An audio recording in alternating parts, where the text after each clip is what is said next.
What's up-y? Alright, in today's video, I am going to be sharing the 13 books I read in February. So, without further ado, let's do it, baby boo. Okay, the first book I read in February was Crescent City, House of Flame and Shadow. This book was so hyped up. I was like so excited. I got it the first day it came out.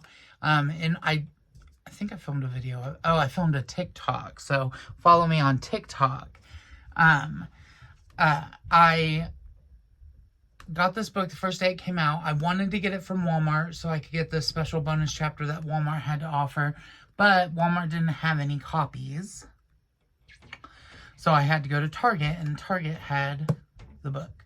But they were not out on the shelf. They were in the back. So I had to get a worker to get me this book. But it was okay.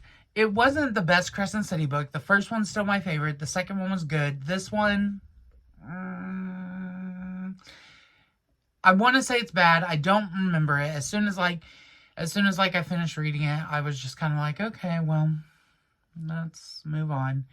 So it didn't really stand out to me in the series, and I just felt like, spoiler alert, like I felt like the ending was not very high stakes and just kind of was like, toodaloo. So I think I gave this book 3.5 stars, maybe 3 stars. I can't remember, but I don't remember a lot from this book just because it wasn't that good. But it's a thickums, and I finished it. Okay, then I read an audiobook and then a book on my Kindle.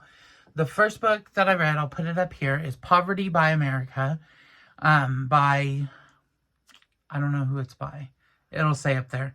But it was good. Obviously, poverty in America is a really prevalent problem. So I wanted to read the book. I learned a lot. I learned that when they say like the average income of Americans is this much, they don't actually include people with $0 income or if they're on Social Security or anything like that. So they average it from the people who make money and not from all the people who make no money and everything like that. So I thought that was interesting. But yeah, Poverty by America, I rated it, I think 5 stars. So yeah, read that one. Then I read Black Cake. I should rate this higher because I rated it 4 stars, but I've really enjoyed it.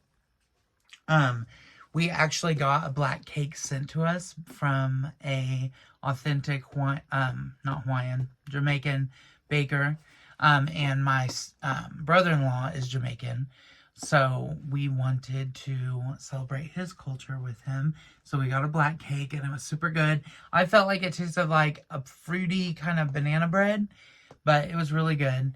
But black cake was good. I don't have a lot to say about it, other than if you like stuff that's not written in a linear timeline and kind of goes back and forth between points of view and stuff, then that is a good book to read. Plus, it's Black History Month, so I'm glad I read it. Then I read The Winter People by Jennifer McMahon. This was pretty good. I think I rated it 4 stars. It was scary, but not as scary as I was hoping. I got this book because our family friend Grace said that it scared the shit out of her. So I was like, oh, I'm going to read this. And it was like scary or whatever, but it didn't scare the crap out of me. But yeah, The Winter People was good. I gave it 4 stars. Then I read Bride, which I did a video review of Bride. I think I gave it 3.5 stars. I could probably go lower just because I'm just going to say the word not. K-N-O-T. Yeah, not for me. Not for me, babes. This didn't do it for me. Bride by Ali Hazelwood. Kind of a flop. Then, my 5-star read, Gerald's Game by Stephen King. This book, I read it all in one day. It's like almost 400 pages, and I read it all in one day. Just because I was so entranced with the story, and it was scary. I watched the movie on Netflix, and the movie was scary, but the book was super fucking scary. and just like anxiety inducing and like so stressful and like everything like that. So it was super good and I highly recommend it. Check the trigger warnings though, because there's some stuff in it. What does Nicki Minaj say? And the things you lied about, even pertaining to your mom, you don't want out. Okay. That was creepy. Sorry, Nikki, but that was not it. Then I read Heartbones by Colleen Hoover. Yes, I'm a co-host stan. I will read anything Colleen Hoover. This was cute. I think I gave it 4 stars. It was a cute little story. But yeah, nothing to write home about. It wasn't like as good as Verity or anything. Or even It Ends With Us. But Heartbones was cute. I'm glad I read it. I gave it 4 stars. Then I read The Hunger Games, finally. I've never read The Hunger Games. I've only seen the first movie. But I had never read The Hunger Games. So yeah, I read The Hunger Games. I gave this one 5 stars. Then I read Catching Fire. I gave this one 4 stars. It wasn't as good as the first one, I didn't think, but it was still pretty good. Oh. And then I read Mockingjay, of course. And I gave Mockingjay 4 stars as well. It was pretty good. Solid ending. My friend Anna said she was disappointed in Mockingjay, which I could see that, but I liked it. So I gave it 4 stars. My gosh, we're almost done. Then I read Bud Not Buddy for Black History Month by Christopher Paul Curtis. This was good. I gave it 5 stars. I know in like middle school and stuff and elementary school, all of my friends read this book and I never did. So it was a brand new story to me and I really, really enjoyed it. And I was happy to celebrate Black History Month by reading Bud Not Buddy. And it was a fast read.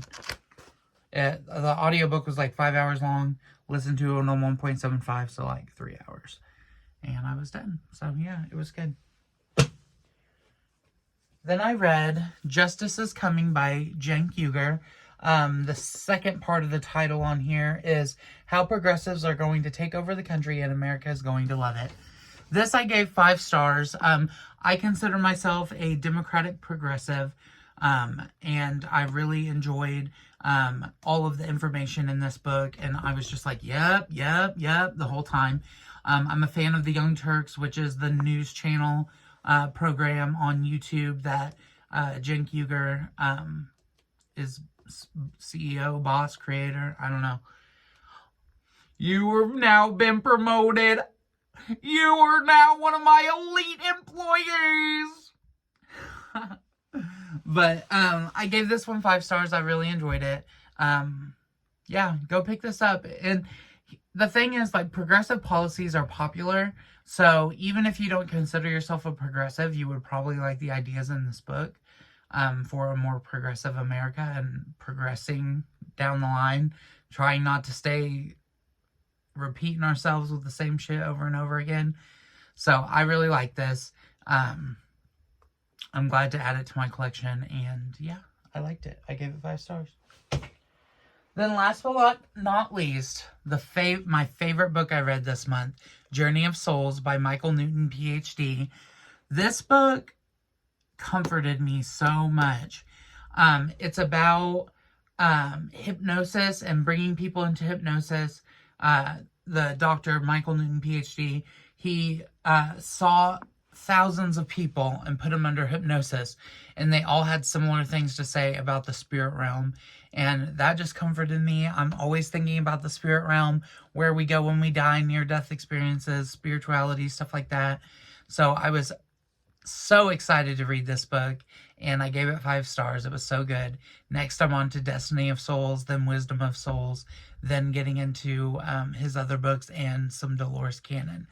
But this book was so good. This book's really for everybody. Like, if you are a soul, you should read this book because there's so much in the spirit realm that we don't know necessarily. But when you go into hypnosis, you start remembering and stuff. and like there's past life regressions. I believe in reincarnation. A lot of it is about reincarnation, but it's not one religion spoke about in this book. Actually, it's very like religion free, so that's nice. But yeah, this fed my spirit and I really enjoyed it. It comes highly recommended.